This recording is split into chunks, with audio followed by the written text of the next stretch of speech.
Puji Tuhan, Bapak, Ibu, dan saudara kasih dalam Tuhan. Salam, salam. Biarlah suatu kerinduan saat kita pada hari ini, hari yang istimewa untuk kita boleh datang kepada Tuhan. Kita bawa hidup kita bawa setiap hati kita untuk kita datang menyembah di hadapan Tuhan. Bapakku datang menyembahmu kudus ini. Biarlah kesempatan yang Tuhan beri pada saat hari ini untuk kita dapat menyembah Tuhan, untuk kita dapat meninggikan nama Tuhan. Beri hatimu pada saat hari ini, hati yang baik untuk kita boleh menyembah kepada Tuhan.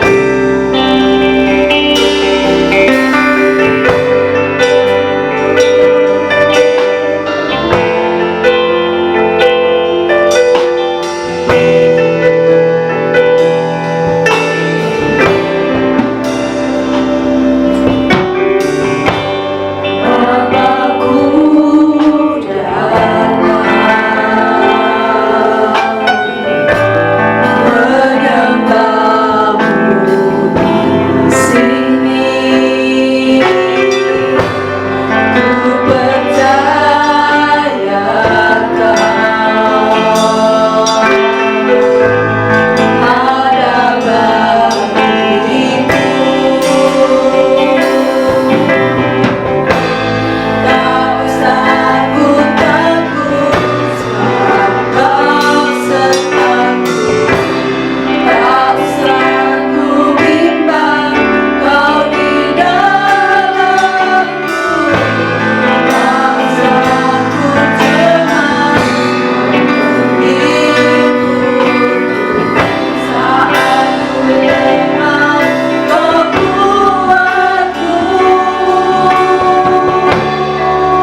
biarlah saat hari ini Tuhan kami boleh menyembah, mengagungkan nama-Mu ya Bapa.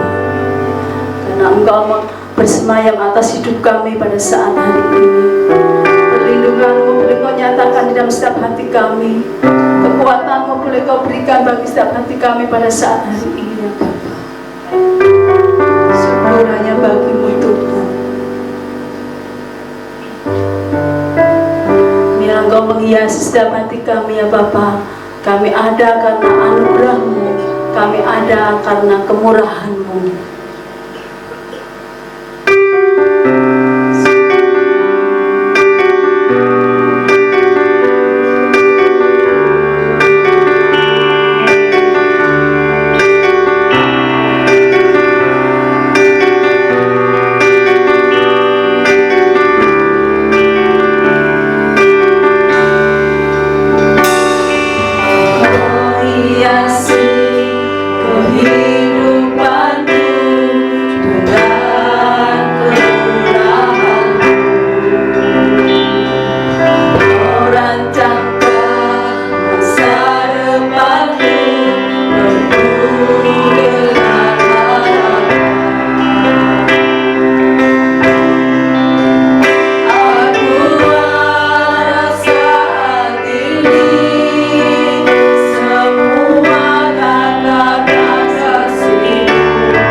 Biarlah kami memberikan persembahan hati kami Tuhan menjadi persembahan yang hidup dan persembahan yang berharum di hadapan Engkau. Terima kasih Yesus, haleluya, amin.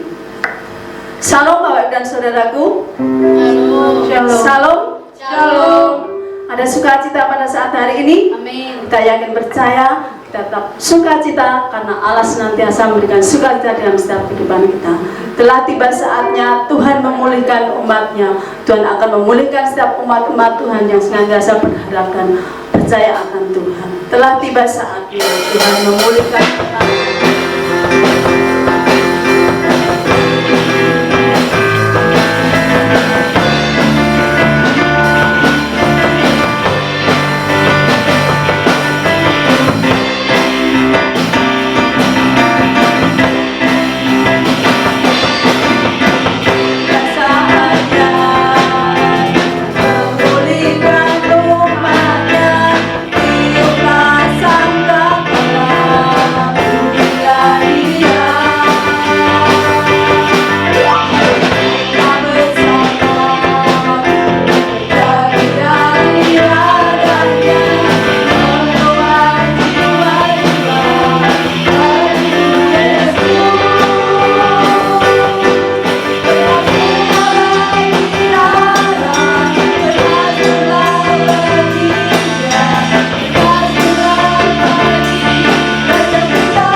Terpujilah namamu Tuhan, agung dan penuh kemuliaan.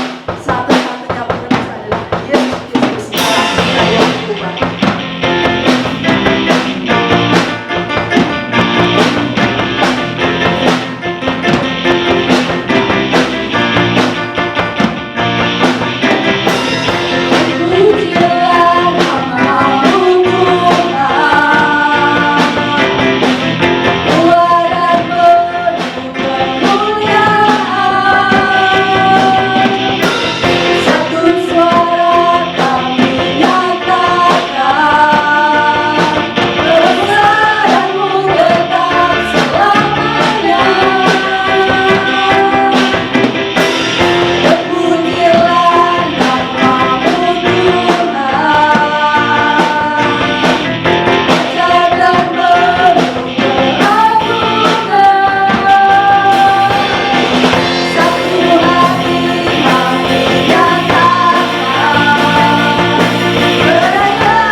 Sebentar kita akan mendengarkan firman Tuhan biar sebagai kekuatan dalam setiap kehidupan kita.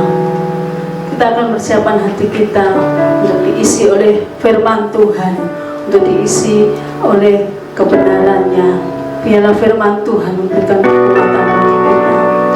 Firman-Mu berkata, Kau selalu besertaku, maka Engkau Tuhan akan memberikan kekuatan bagi setiap jiwa-jiwa kami. Haleluya.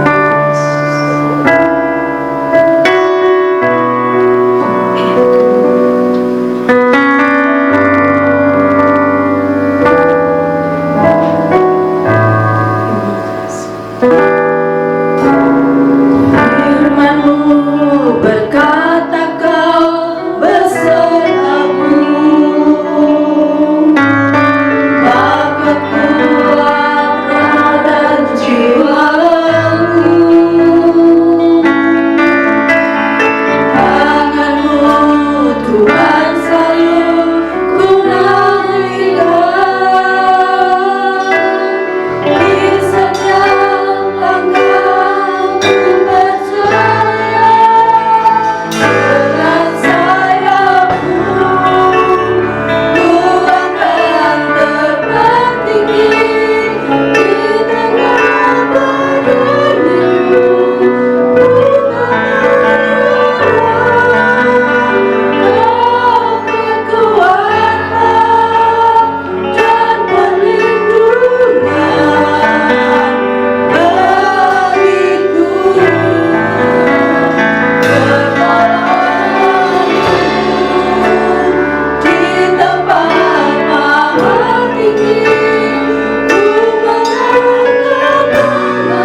Mari kita berdoa untuk firman Tuhan hari ini. Bapa dalam surga, kami mengucap syukur saat ini Engkau telah memberikan kepada kami kekuatan, kesehatan, kesempatan, sehingga hari ini ya Tuhan kami boleh bersama-sama melakukan ibadah keluarga kami masing-masing. Tuhan, sebentar kami akan mendengarkan firman-Mu.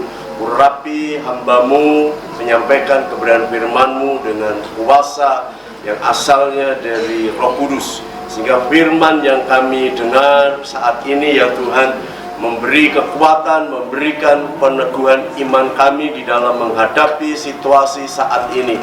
Dan biarlah firman-Mu menghiburkan, firman-Mu menyegarkan iman kami, sehingga iman kami tetap kuat di dalam Engkau. Terima kasih Tuhan. Di dalam nama Tuhan Yesus Kristus kami mendengarkan firman Tuhan saat ini.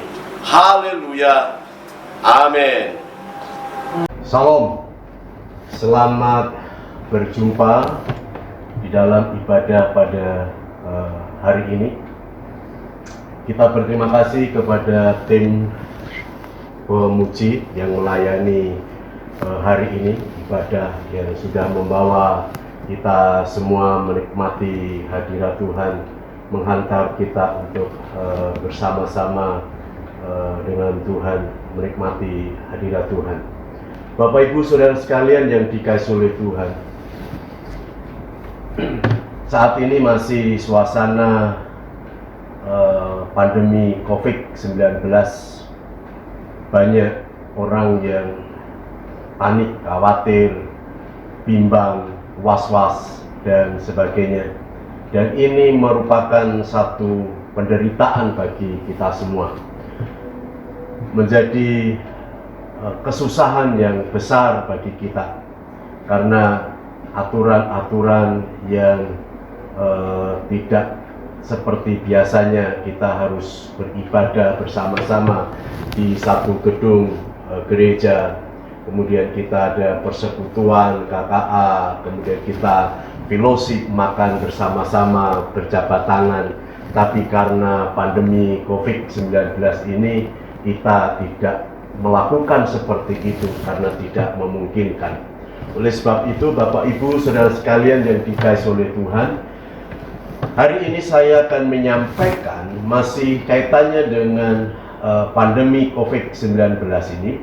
Saya memberikan judul pandemi COVID-19 menguji iman Kristen.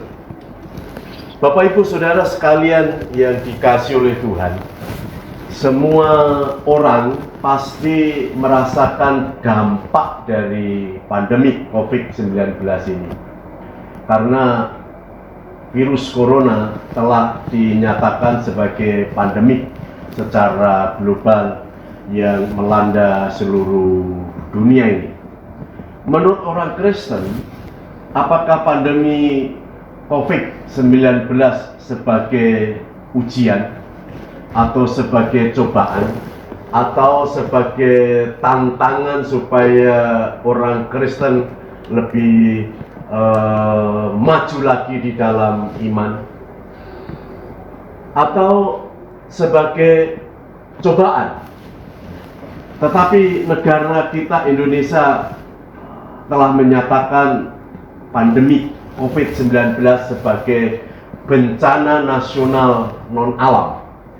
Dampak yang kita rasakan pada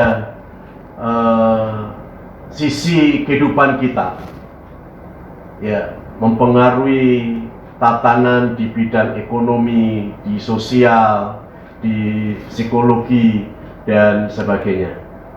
Banyak orang yang mengalami ketakutan, panik, khawatir, paranoid dalam menghadapi COVID-19 ini. Tetapi ada orang yang membuat gambar atau kata-kata meme yang aneh-aneh dan nyeleneh gitu ya. Kalau kita lihat di medsos gitu ya, seperti ODP, bukan singkatan orang dalam pengawasan, tetapi orang memberikan satu singkatan, orang drop penghasilan. 2 minggu kemudian PDP positif dari pengangguran. Setelah keluar dari positif corona menjadi singkatan kondisi rontok dana. Nah, sekarang sudah di mana-mana ada PSBB. PSBB itu bukan pembatasan sosial berskala besar, tetapi pemasukan sedikit, beban banyak.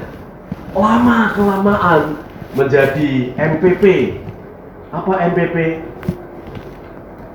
MPP itu disingkat menjadi mati pelan-pelan. Nah, Bapak Ibu Saudara sekalian yang dikasihi oleh Tuhan, bahkan ada orang yang membandingkan dengan orang-orang menghadapi COVID-19 ini dengan orang gila. Dengan orang gila. Ya, kita tidak dibandingkan dengan orang gila. Memang kita belum mendengar berita orang gila mati karena virus corona. Mengapa orang gila tidak pernah terpapar COVID-19 ini? Padahal hidup mereka ya tidak bersih, tidak mandi, tidak cuci tangan, tidak bawa hand sanitizer, tidak pakai masker. Ya, mereka aman-aman saja. Apakah kita jadi orang gila atau orang edan ini? Jika corona sampai bertahun-tahun atau wabah ini melanda 1 tahun ini, ya mungkin banyak orang gila, banyak orang edan, karena berat hidup ini. Dampak corona ini sangat berat. Ada orang mengatakan orang gila itu melakukan perilaku positif. Ada yang mengatakan begini, orang gila itu pertama olahraga. Karena apa? Karena jalan terus. Nggak ada orang gila itu naik motor, gitu ya, apalagi naik mobil pribadi, gitu ya. Nah, kemudian yang kedua, orang gila itu tidak stres. Iya, tidak stres. Tapi stresnya sudah lewat, sudah kebablasan menjadi gendeng. Yang tiga, tidak takut panas dan hawa dingin. Ya, memang virus corona katanya mati kalau ada panas seperti cuaca di Indonesia katanya. Kemudian orang gila itu bahagia setiap saat karena intensitas tertawanya tanpa sebab. Ketemu dengan siapa tertawa tanpa sebab. Di belokan juga ada jalan itu tertawa. Maka orang gila itu adalah orang yang banyak tertawa karena bahagia. Kemudian yang kelima, orang gila itu menjaga social distancing. Ya, benar, tidak ada orang yang gendeng ngobrol gitu ya, atau orang edan kumpul antara satu dengan yang lain yang merumpi gitu ya, atau wedangan bersama gitu ya. Ya, maka orang edan itu nggak pernah mati karena virus corona, karena social distancing. Bapak Ibu Saudara sekalian yang dikasihi Tuhan, saya tidak akan membahas orang edan, tetapi bagaimana pandangan kita sebagai orang Kristen dalam menghadapi pandemik COVID-19 saat ini. Saya secara pribadi, pandemik COVID-19 ini mewabah seluruh dunia. Bagi kita, bagi orang-orang percaya adalah ujian iman. Ujian iman. Iman kita diuji. Jikalau pandemi COVID-19 sebagai keadaan yang sangat sulit, membuat kita takut, panik, gentar, khawatir, dan sejenisnya, banyak tokoh Alkitab yang diuji imannya, seperti Abraham, Yakub, Yosua, Musa, Ayub, Daud, dan lainnya. Bahkan Yesus sendiri dibawa oleh iblis kepada gurun untuk dicobai sampai 3 kali oleh iblis. Jika kita diuji sebagai orang percaya, wajarlah supaya iman kita menjadi cemerlang. Ujian itu tujuannya supaya iman kita menjadi cemerlang seperti emas yang diuji dengan dibakar di dapur api. Pernah Nabi Yesaya mengatakan di dalam Yesaya pasal 48 ayat yang ke-10 yang menyatakan, sesungguhnya aku telah memurnikan engkau, namun bukan seperti perak, tetapi aku telah menguji engkau dalam dapur kesengsaraan, penderitaan. Kita ini stay at home, kita tidak keluar dari rumah, kita harus pakai masker. Mungkin menurut kita adalah penderitaan, mungkin kesengsaraan. Yesaya memurnikan iman kita ini dibawa ke dapur kesengsaraan. Ujian kita bukan ujian seperti anak sekolahan yang menghadapi ujian tengah semester dan semester. Ujian kita, ujian iman kita dibawa masuk di dalam penderitaan, dalam kesengsaraan, dalam kesulitan, keterjepitan kita. Kita dibawa ke masalah-masalah yang pelik, masalah-masalah yang mana kita ini tidak dapat menyelesaikannya.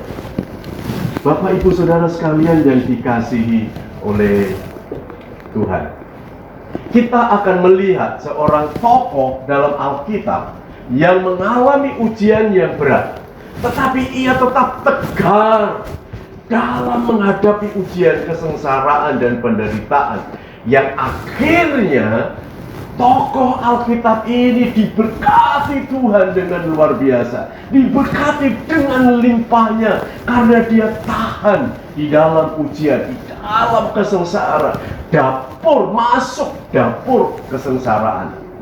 Tokoh itu adalah Ayub.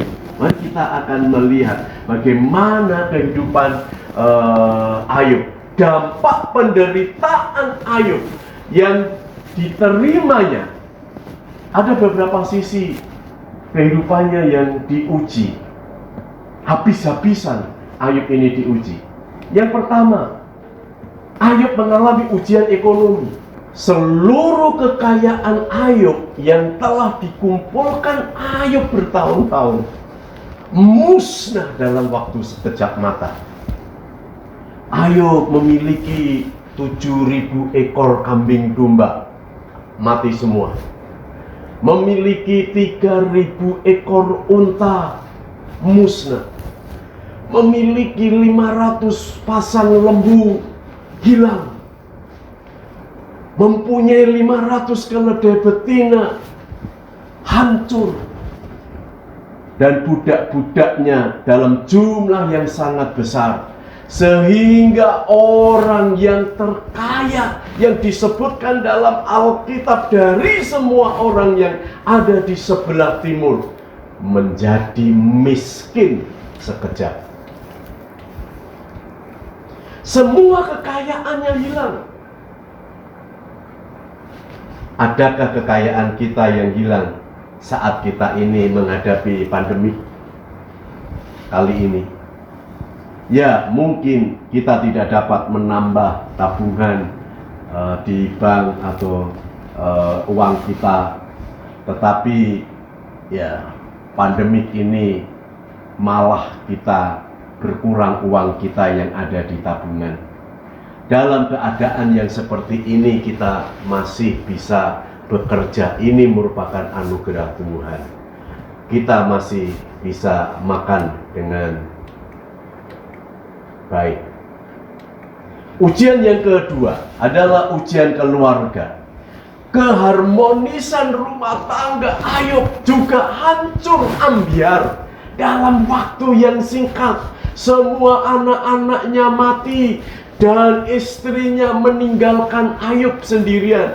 Istrinya yang selama ini mendampingi, tetapi pada saat Ayub mengalami penderitaan, kesengsaraan, dia bangkit berdiri dan mengatakan kepada Ayub supaya Ayub mengutuki Allah. Bagaimana perasaan Ayub yang kaya habis dan keluarganya meninggalkan semua. Ayub mungkin memiliki hati yang sakit. Apakah dengan pandemik ini ada keluarga kita yang mati? Apakah ada keluarga kita yang menderita sakit positif virus corona? Saya kira tidak ada. Ya, mungkin ada anggota keluarga kita yang ada di luar kota tidak bisa pulang karena Pak Jokowi melarang mudik. Tetapi ya nggak ada masalah, tetapi uangnya akan pulang.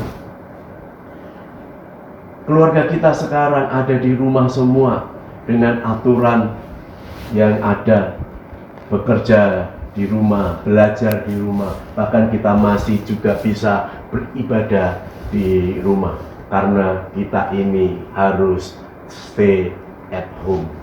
Tetapi lihatlah keluarga Ayub, Ambyar. Keluarga Ayub, anak-anaknya mati, istrinya meninggalkan. Yang ketiga, ujian kesehatan. Kesehatan itu penting, lebih penting dari semuanya. Dengan kesehatan kita dapat bekerja, dengan kesehatan kita dapat mencari kekayaan, mencari uang, kita dapat membangun keluarga. Coba kalau kita ini sakit, kita tidak dapat bekerja, kita tidak dapat beraktivitas, kita tidak dapat mencari uang. Malah sebaliknya, kita ini menghambur-hamburkan uang, membuang uang untuk berobat, untuk membayar rumah sakit. Lihat kesehatan Ayub, diuji dengan bara, seluruh tubuhnya penuh dengan bara. Lalu Ayub ini hanya duduk di depan api. Alkitab di dalam kitab Ayub pasal 2 ayat 7 dikatakan, lalu ditimpanya Ayub dengan apa? Dengan bara. Dan bara itu baunya bau busuk dari telapak kakinya sampai kepala batu kepalanya. Bapak Ibu Saudara yang dikasihi oleh Tuhan, jenis penyakit kulit ini tidak dapat memberi kesempatan Ayub untuk mengadakan perjalanan kemana-mana. Dan Ayub sangat menderita. Maka di dalam ayat 2, ayat 8 pasal 2 kitab Ayub, lalu Ayub mengambil sekeping beling untuk menggaruk-garuk badannya sambil duduk di tengah-tengah abu. Kesehatan Ayub hancur. Kesehatan Ayub menjadi ambyar. Ujian yang keempat adalah ujian sosial. Harus diakui bahwa masa-masa kejayaan Ayub membuatnya menjadi orang terhormat di kalangan orang-orang ada di sekitarnya. Setelah menjadi orang terhormat di kalangan warganya, namun setelah masa malapetaka, Ayub menderita, Ayub sengsara. Orang-orang yang di sekelilingnya memandang dengan mata sebelah. Ayub sebagai orang kaya sekarang ditinggalkan oleh orang-orang yang ada di sekitarnya. Ayub sebagai orang kaya, ya pada saat itu tinggal perintah, semua beres. Tetapi ketika Ayub menderita, banyak orang yang menuduh ada kecurangan dalam diri Ayub, ada dosa di dalam diri Ayub, sehingga Allah menimpakan berbagai macam malapetaka. Ketika Ayub kaya, banyak orang yang mendatanginya. Tetapi ketika menderita, semua teman-temannya menjauhinya. Mungkin kita sekarang tidak punya tamu, atau kita tidak dapat bertamu. Semua orang mungkin mengalami hal ini, mengalami kesulitan yang sama.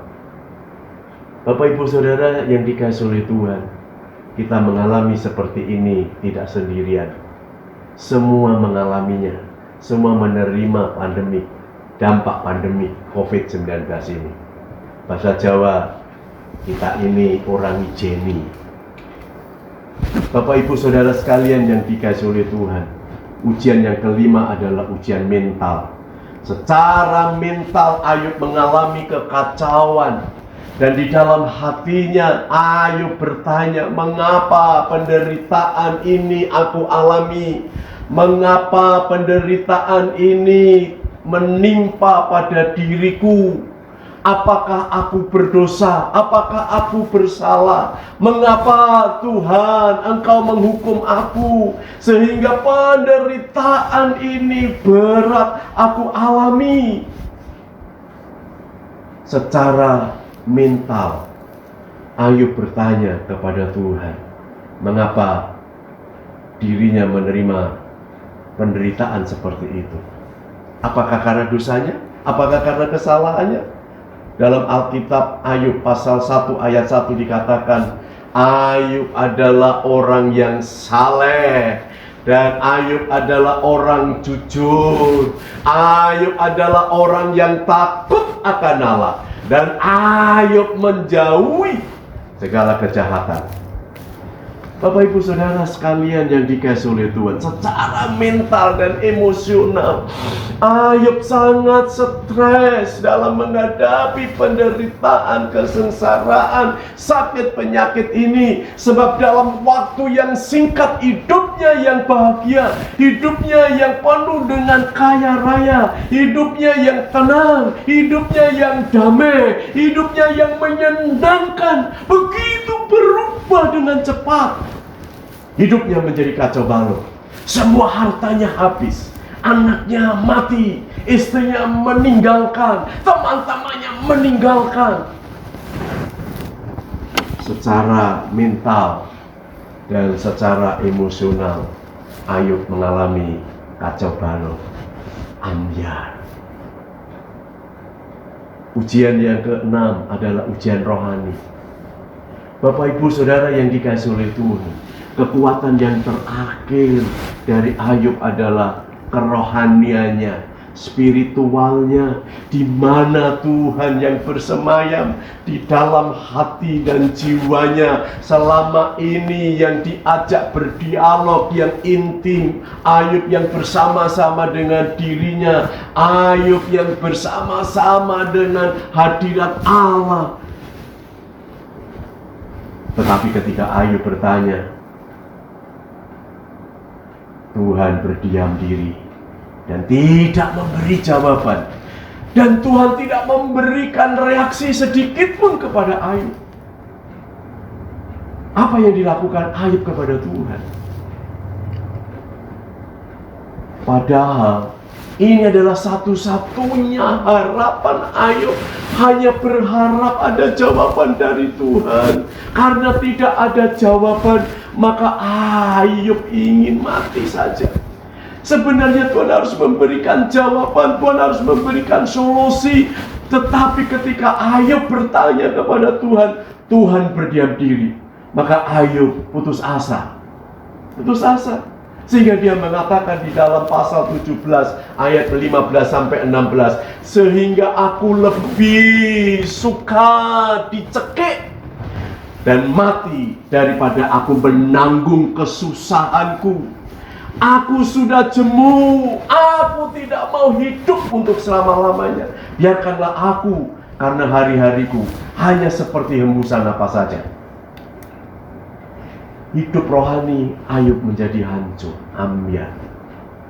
Dengan keadaan yang seperti itu, apa yang dipahami oleh Ayub? Ayub sudah diuji secara ekonomi, diuji keluarganya, Ayub diuji secara mental dan emosional, Ayub diuji kerohaniannya.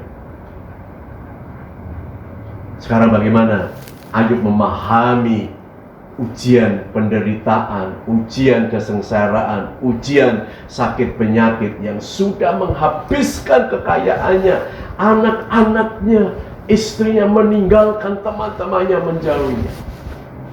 Ayub mempunyai pemahaman yang positif tentang penderitaan, dan ini juga merupakan pemahaman kita. Yang pertama, penderitaan dan kesulitan yang kita alami, yang dialami oleh Ayub, seizin Allah. Penderitaan dan kesulitan yang dialami seizin Allah. Ayub percaya segala sesuatu yang baik maupun yang jahat, apakah itu penderitaan, apakah itu sakit penyakit, apakah itu kesulitan hidup, itu seizin Allah.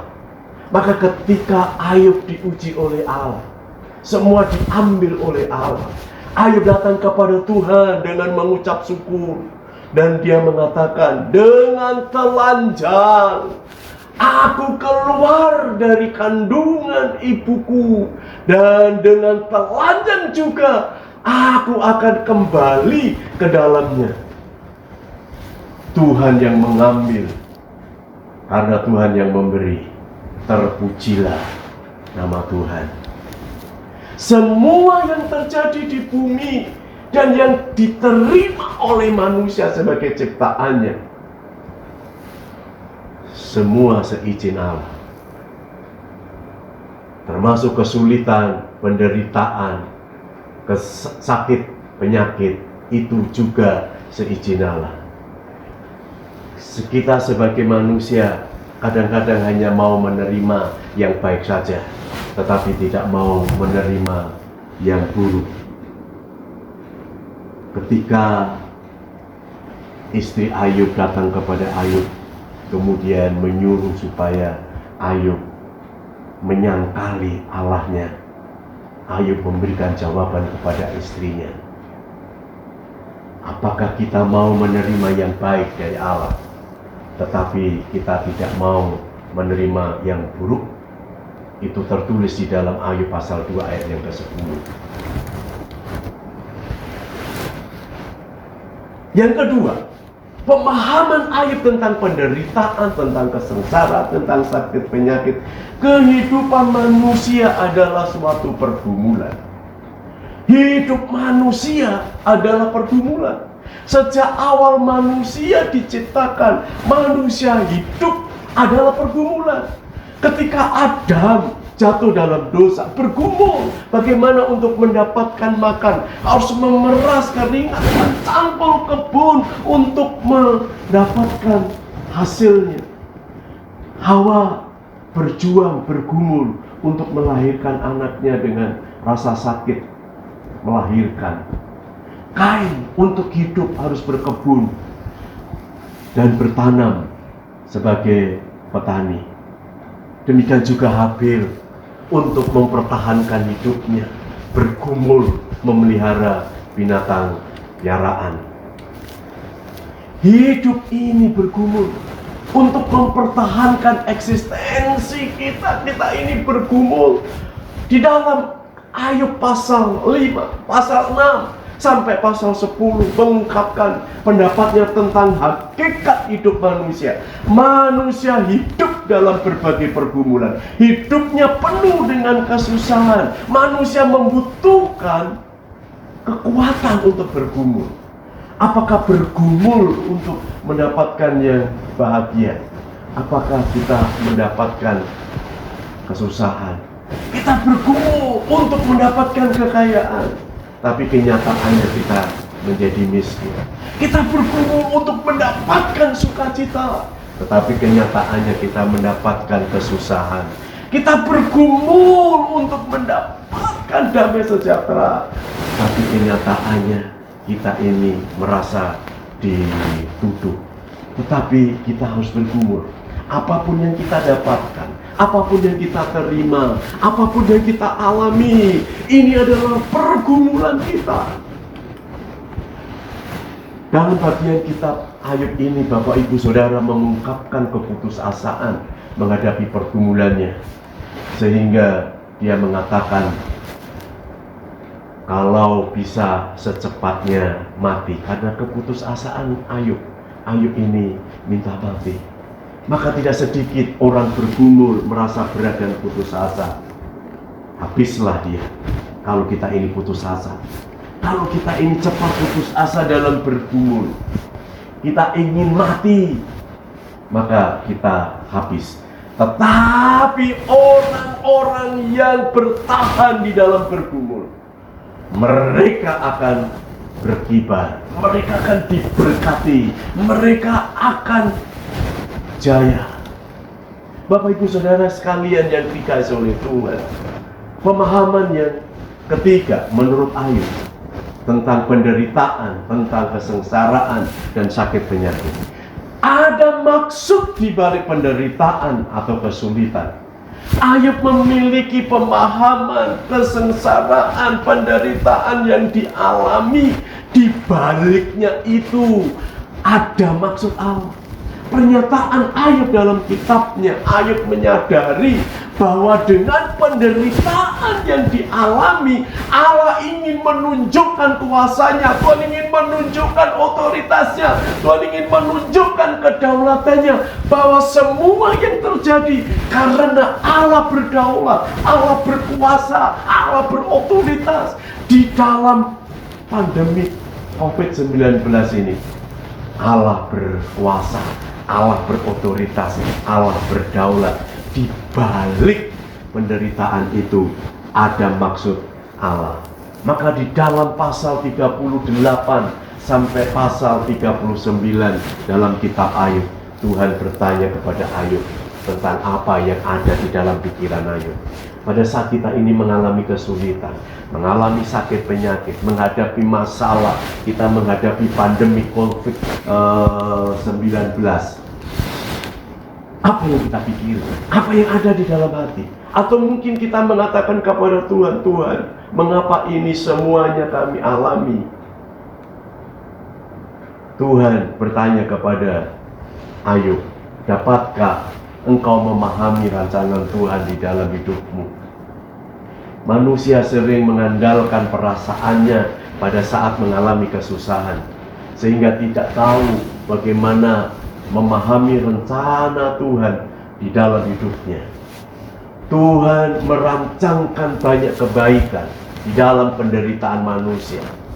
Tuhan memiliki kehendak, memiliki rancangan, memiliki maksud yang baik di balik penderitaan, kesengsaraan, penyakit, bahkan masalah-masalah yang kita hadapi.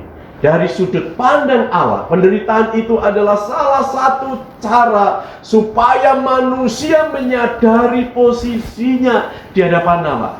Maksudnya, Allah menginginkan supaya manusia sebagai ciptaan yang paling mulia memahami, menyadari posisi manusia di hadapan Allah. Kita ini adalah manusia yang lemah, manusia yang terbatas. Kita manusia yang tak berdaya di hadapan Tuhan. Dan hanya Tuhan yang tak terbatas, hanya Tuhan yang berkuasa, hanya Tuhan yang ajaib, hanya Tuhan yang tak terbatas, hanya Tuhan yang berotoritas atas dunia ini, hanya Tuhan yang berdaulat atas dunia ini. Kedudukan kita adalah lemah, tak berdaya. Karena manusia tidak memahami kedaulatan Allah, maka Allah membawa manusia untuk mengalami kesulitan, sehingga manusia mencari pertolongan kepada Tuhan. Jika Tuhan berotoritas dan menyatakan kuasanya kepada manusia, apa daya manusia? Kita tidak bisa berbuat sesuatu. Kita harus menyadari sebagai ciptaannya untuk mengakui kedaulatan Tuhan, mengakui kekuasaan Tuhan, mengakui otoritas Tuhan, mengakui Tuhan itu berkuasa, mengakui Tuhan itu berotoritas, Tuhan itu berkuasa, mengakui hikmat Allah itu tak terbatas, mengakui kekuatan Tuhan itu tak terbatas. Yang keempat, Ayub memahami bahwa penderitaan, kesengsaraannya, Allah akan menolong dari penderitaannya. Pemahaman Ayub Dan ini juga menjadi pemahaman kita bahwa Allah akan menolong di dalam kesulitan kita. Tuhan akan menolong di dalam penderitaan kita. Tuhan akan menolong dalam menghadapi kita menghadapi masalah. Keyakinan Ayub bahwa Allah akan menolong dari penderitaan, seberat apapun penderitaannya, seberat apapun sakit penyakitnya. Ayub hampir mati, semuanya habis, putus asa. Menurut Ayub hidupnya berat, penderitaannya berat, tetapi keyakinan Ayub percaya bahwa Tuhannya selalu menolong. Keyakinan Ayub bahwa Allah sendiri yang akan bangkit untuk menolong dari kesengsaraannya. Allah akan mengangkatnya dari kesengsaraannya menjadi orang yang diberkati Tuhan. Inti dari penderitaan, kesulitan, kesengsaraan, persoalan-persoalan ini adalah iman. Iman Bapak Ibu Saudara. Iman saya. Bagaimana iman kita ini menanggapi penderitaan, kesulitan, dan kesengsaraan. Kalau Ayub memiliki iman yang kokoh, iman yang bertahan, iman yang bersandar sepenuhnya kepada Tuhan, maka sepanjang kitab Ayub Bapak Ibu Saudara sekalian, Ayub bertanya mengapa harus menderita. Ayub meminta jawaban dari Tuhan. Mengapa Ayub yang saleh, yang jujur, yang takut akan Tuhan, yang menjauhi kejahatan, tapi menderita? Ayub minta jawaban dari Tuhan. Tetapi Tuhan tidak menjawabnya. Mengapa Ayub menderita? Atau mungkin Bapak Ibu Saudara bertanya, hari ini, mengapa pandemi COVID-19 ini terjadi? Mengapa penderitaan ini menimpa diriku? Mengapa kekurangan itu menimpa diriku? Mengapa sakit penyakit itu ada di dalam hidupku? Mengapa ejekan, olukan itu mengena pada diriku? Mungkin ini pertanyaan-pertanyaan yang kita sampaikan kepada Tuhan. Lumrah kita ini bertanya sedemikian. Tetapi mungkin Tuhan tidak akan memberikan jawaban. Sama dengan Ayub. Ayub bertanya kepada Tuhan. Sampai sahabat-sahabatnya marah, mengatakan kepada Ayub, bagaimana mungkin engkau sebagai manusia minta pertanggungjawaban Allah? Tetapi Ayub tidak mundur. Ayub tetap bertanya pada Tuhan. Ayub tetap berpaut kepada Tuhan. Ayub memiliki keberanian kepada Tuhan Allahnya. Ayub tidak mundur. Dan Ayub mendapatkan anugerah dari Tuhan. Ayub lulus dari penderitaannya. Ayub lulus, dapat bertahan dari kesengsaraannya. Dan Ayub tidak berbuat dosa. Dan Ayub tetap berharap kepada Tuhan karena imannya.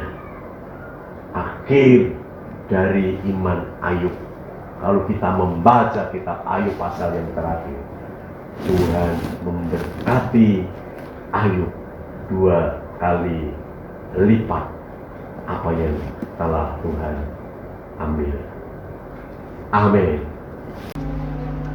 Untuk mengakhiri firman Tuhan pada hari ini, kita akan menyanyikan satu pujian. Saat kita melihat, saat kita tidak mengerti, tapi kita percaya kepada Tuhan, Tuhan akan memberkati kita hari ini.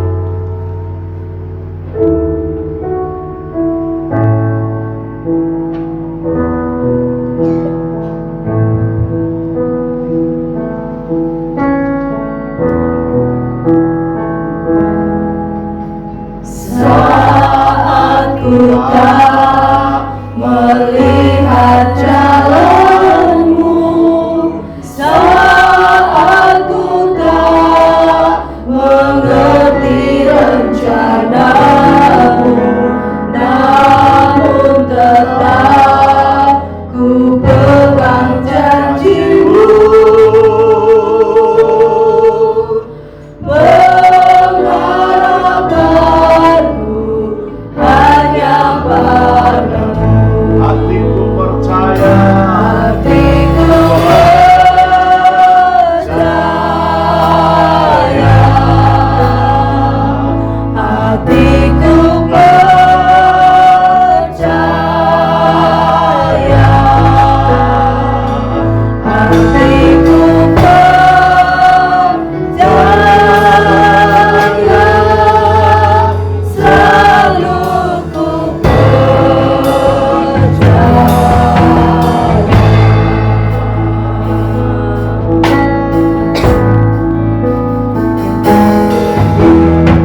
Kami mengucap syukur hari ini ya Tuhan, kami boleh beribadah. Kami sudah memuji-muji Engkau, menyembah Engkau, memuliakan nama-Mu, dan kami sudah mendengarkan kebenaran firman-Mu ya Tuhan.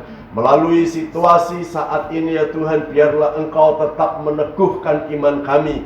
Kami sadar bahwa pandemi COVID-19 ini ya Tuhan merupakan ujian iman bagi kami. Biarlah kami seperti Ayub yang telah diuji dengan penyakit bara, tetapi Ayub tetap beriman kepada Tuhan, tetap berpengharapan kepadamu, dan Ayub lulus dengan ujian iman ini ya Bapa, dan Ayub diberkati Tuhan dengan limpahnya. Tuhan, saat-saat ini ya Tuhan, kami diuji dengan kesulitan, dengan pandemi COVID-19 ini ya Tuhan. Kami merasa kesulitan hidup, ada persoalan-persoalan ekonomi, persoalan-persoalan keuangan, persoalan-persoalan rumah tangga, dan secara psikologis ya Tuhan, kami takut, kami gentar, kami panik, kami khawatir.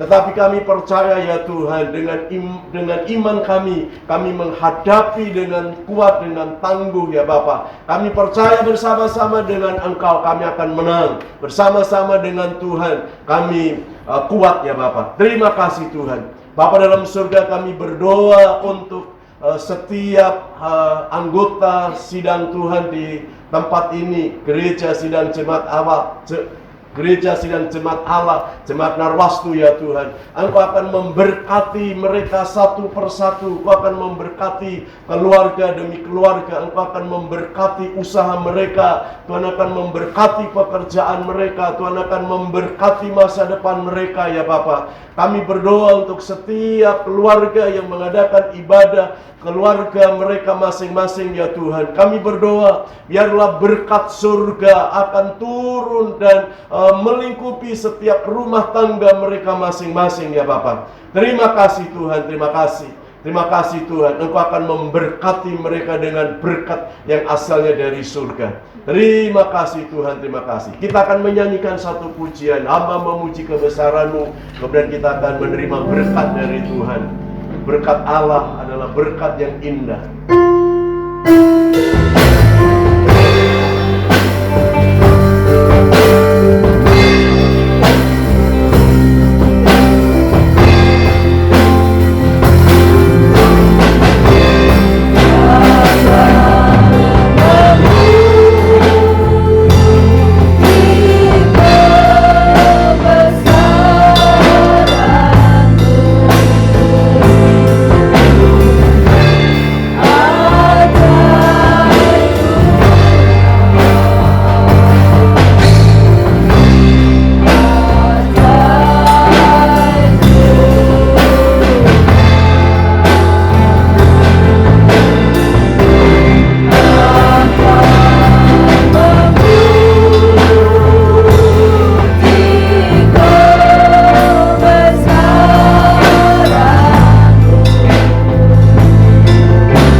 Berkat dari Tuhan, supaya Tuhan memberkati rumah tangga kita masing-masing.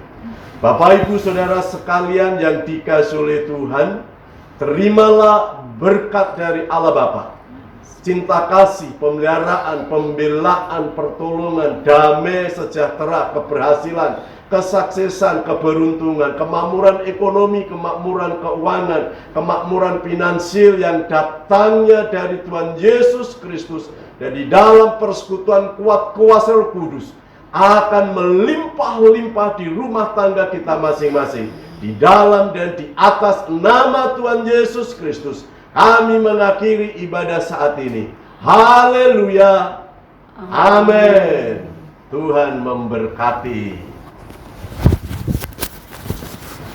Ya, terima kasih.